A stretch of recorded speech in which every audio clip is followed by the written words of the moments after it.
Right, well, you asked for this. Well, you probably didn't, but Dick Dastardly did. So blame him. Okay, today we are going to make a very simple lunch that even an idiot could do. And I will prove that by being an idiot and doing it. So,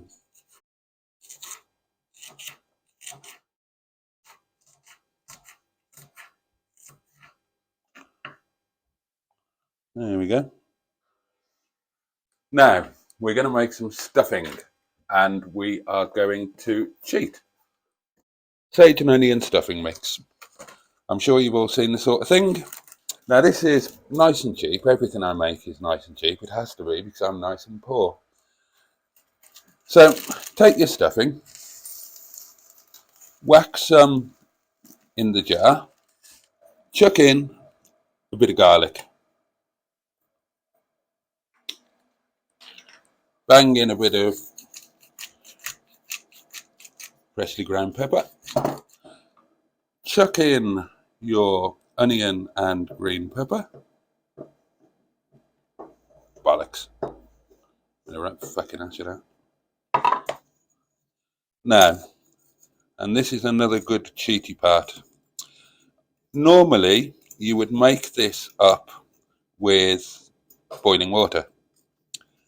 Don't use just boiling water. Use half boiling water, a quarter stock, and a quarter wine. Trust me, does not make a difference. I haven't actually got any stock at the moment, so we're just going to use wine and water. It worked for Jesus Christ, it can work for us. Wine.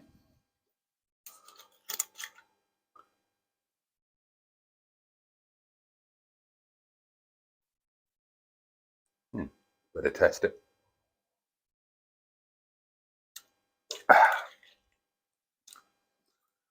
Ooh. Oh, Christ. I remember why I kept that for cooking now. Dear me. Ugh. Okay. Ask that about a bit.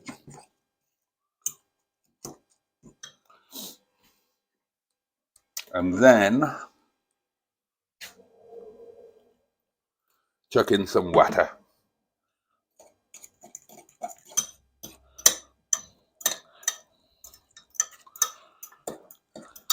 Right. We'll leave that to get it shit together for a little while. Take a baking tray.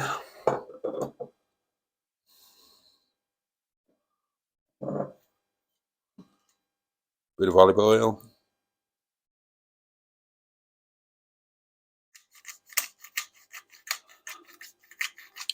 Pepper.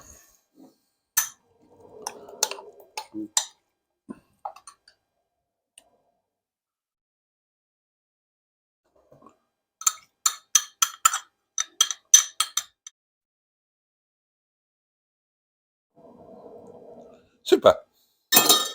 There we go. So that's the stuffing prepped and ready. What else are we going to need?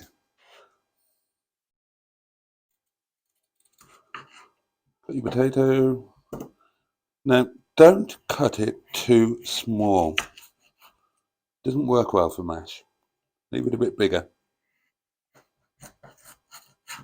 There you go. That'll be fine. Okay, where do we get to? So, we have our potatoes. We have our stuffing. Wonderful. Okay, so here we have a pan of water. Here we have our potatoes. And we put the potatoes into the water. Not difficult. Now, the water is cold water. The rule is if the thing that you're cooking grows beneath the ground, which potatoes do, then start them off in cold water and bring it to the boil and then back it down to simmer. If the thing that you are cooking grows above ground, start it in boiling water. I don't know why, that's just the rule.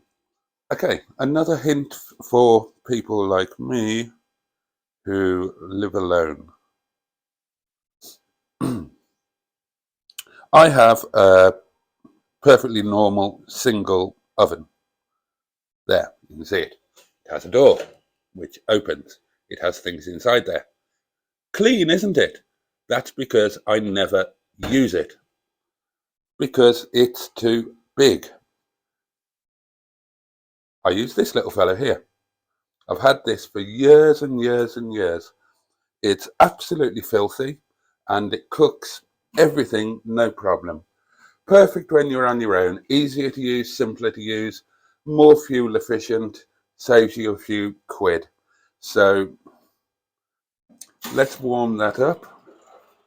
Okay, and the stuffing goes in there like that. Now, the secret to keeping yourself alive by eating when you live alone, can't cook, and are permanently skint is to cheat wherever possible. I'm a big fan of cheating. Sometimes, even though you can do things properly, it's just not worth it. So, with a chicken and stuffing and mashed potato, we would like some gravy, wouldn't we? Of course we would. So, it's too much of a faff to make it from scratch when it's just you a lot of the time. If you want to, you can make it in a batch and freeze it. I do that. I do that quite a lot. Or you can just cheat. Now, I don't mean cheat. We're not going to use instant gravy granules. They don't taste good. They're full of salt. Um, some of them are better than others, but those that are better than others tend to be extremely expensive. What I would suggest is buy a catering pack of something of a decent gravy base that you can add to if you wish with a bit of something or other. I've just added some Cajun spicing and a bit of white pepper just to give it a little bit of a kick. Mmm, this smells and tastes amazing. Okay, let's get those spuds going. Okay, the spuds have come to a good rolling boil, so we'll back that down. We will put the gravy on super low so it starts to just slowly come together. Our stuffing is looking good. I've just battered it about a bit so that the crusty bits get sort of mixed through, and I've just rounded it.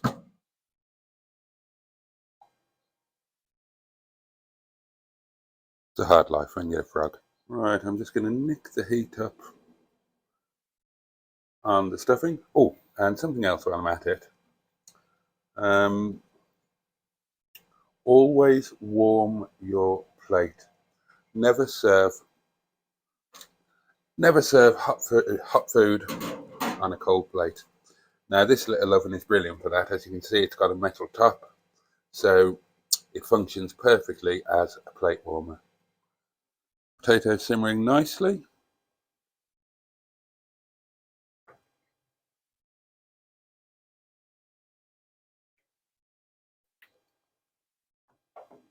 I haven't mentioned the chicken yet, and the reason for that is in the finest Blue Peter tradition is it's going to be one I prepared earlier. Um, these are chicken fillets that have been cut into 2 or 3 pieces, depending on the size of the original fillet, and then just shoved into natural low-fat yogurt with whatever else you want to put in there to marinate them. These are mustard, garlic, um, various other bits and pieces, and then just marinate them for 24 hours and cook them. Makes the world of difference. Chicken is quite a bland meat. It really helps if you chuck a bit of something else into it. So these are already cooked. They're from the fridge. I also freeze them so that I've always got it, and I use them in pretty much everything. So today we're just going to take 2 of them and plonk them in the oven with the stuffing for, I don't know, 4 or 5 minutes. Okay, stuffing is looking good. Potatoes are nearly there. This is starting to come together nicely. Let's pop the heat up for the last phase.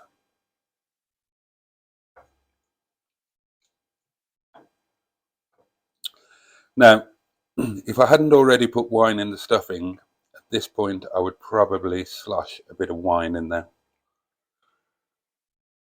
Okay, so the chicken's going in there just to warm through. It is already cooked.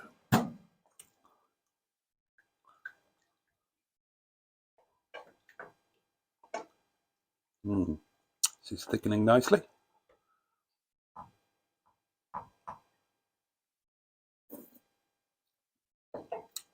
Ooh, delicious. Okay, the gravy has fully thickened now.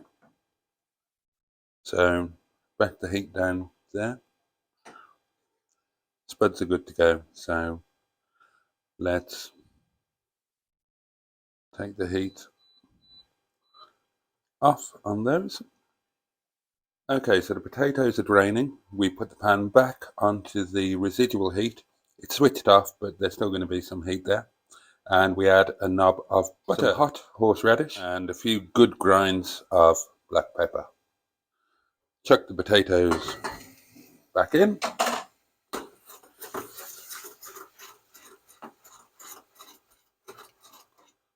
And then mash the buggers. And then it's just time to plate it up.